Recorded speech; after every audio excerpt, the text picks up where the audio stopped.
Pushpa part 1 ఎంత fire రా చేశాడో పార్ట్ 2 అంత వైల్డ్ ఫైర్. 1-2 కాదు వరుస వివాదాల పుట్టుగా మారిన Pushparaj full details Big TV special story.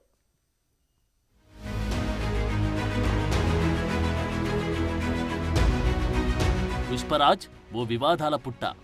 ఎవడికిరా boss అన్న డైలాగ్ ఫైర్ తొక్కిసలాడుతూ మరణానికి కారణం.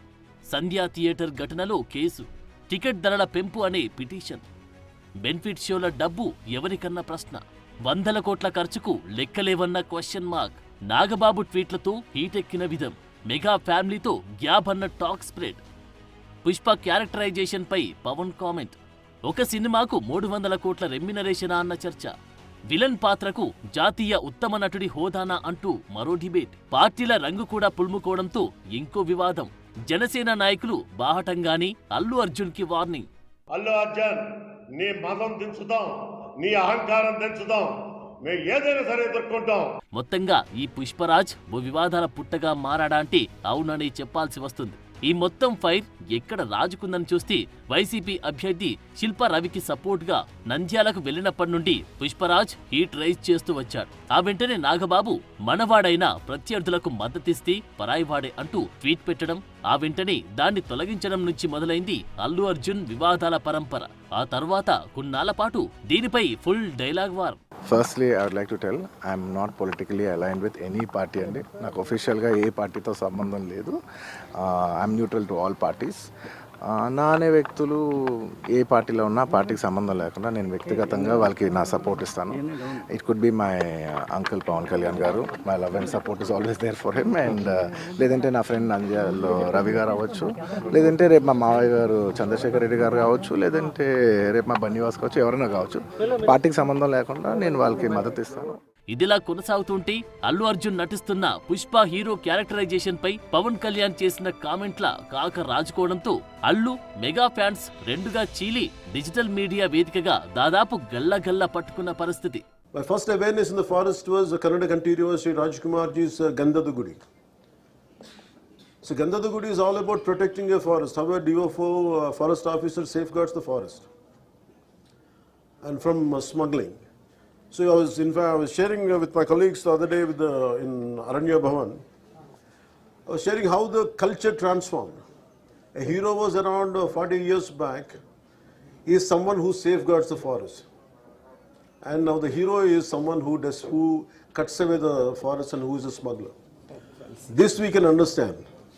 So Gandhada Gudi is all about safeguarding, and nowadays the current cinema, of course I'm a part of the cinema also. Most of the time I struggle to do such films. I said, am I sending the right message? But of course cinema is different, but the cultural shift, what happened, that was quite interesting for us. ఇవన్నీ అలా ఉంచి ఇక Pushpa part 2 release కాబోతుందనగా ఊహించని ఎదురు దెబ్బ. అదే టికెట్ల ధర పెంపుపై హైకోర్టులో పిటిషన్. ఈ సందర్భంగా మరో 4 ప్రశ్నలు. బెనిఫిట్ షో డబ్బులు ఎక్కడికెళ్తాయి? ఇక డిసెంబర్ 5 నుంచి 23 వరకు ఎన్ని రోజుల పాటు ధరలు పెంచడం ఎలా సాధ్యం? 100 కోట్ల రూపాయలు ఖర్చు పెట్టామంటున్నారు కదా, ఆ మొత్తానికి లెక్కలేవి. ఇన్నేసి సబ్సిడీలు పొందుతున్న ఈ సినిమా తెలంగాణలో 20% మేర షూటింగ్ జరుపుకుందా అంటూ హైకోర్టులో వాదోపవాదాలు జరిగాయి. బెనిఫిట్ షో రాత్రి 9:30కి 4వ తారీఖు నాడు 800 రూపాయలు ప్లస్ జిఎస్టీ, అంటే 1000 రూపాయలు అబోవ్. అది not only in Hyderabad IMAX కాదు, across Telangana. Even single screen కూడా ఎక్కడో మారుమూల ప్రాంతంలో ఒరిజినల్గా ఉండవలసిన 330 రూపాయల నుంచి 50 రూపాయలు హైయెస్ట్ ఉండవలసిన సింగిల్ స్క్రీన్లో 800 రూపాయలు ప్లస్ జిఎస్టీ తీసుకొని మీరు చూడండి అని చెప్పారు.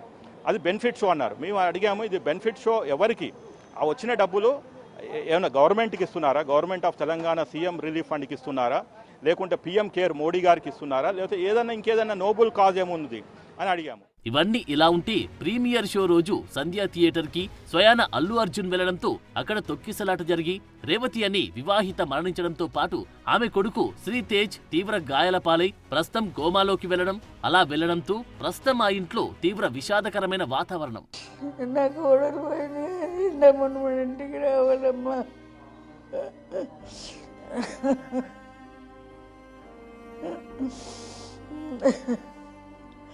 నవ్వుకుంటూ పోయిందమ్మా ఇంటికి.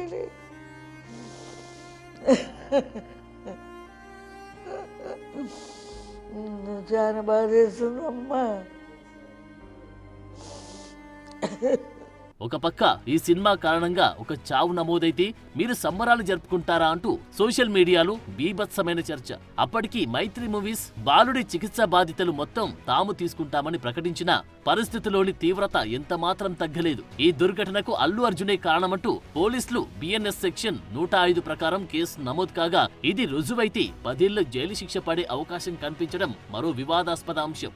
ఇవి ఇలా ఉంటే సినిమా బాగుంది బాగలేదు అన్నది మరో హాట్ టాపిక్. ఒక 2-3 ఎపిసోడ్లు తప్ప సినిమా పెద్దగా బాగలేదని, ఈ మాత్రం సినిమాకు ఇంత పెద్ద ఎత్తున డబ్బు ఖర్చు చేయడం దండగా మారి వ్యవహారమంటూ మరో రచ్చరచ్చ.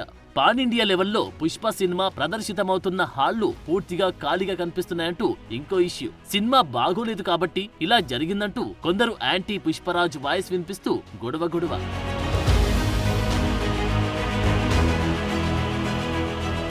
ఆఖరికి అల్లు అర్జున్ కి పుష్ప సినిమా ద్వారా జాతీయ ఉత్తమ నటుడు కావడం కూడా వివాదాస్పదంగా మారింది. ఆ టైంలో వచ్చిన పాజిటివ్ క్యారెక్టర్ జై భీమ్ కి ఇవ్వాల్సింది స్మగ్లర్ పుష్పరాజ్ క్యారెక్టర్ కి అవార్డు ఇవ్వడమేంటని తీవ్ర స్థాయిలో దుమారం చెలరేగింది.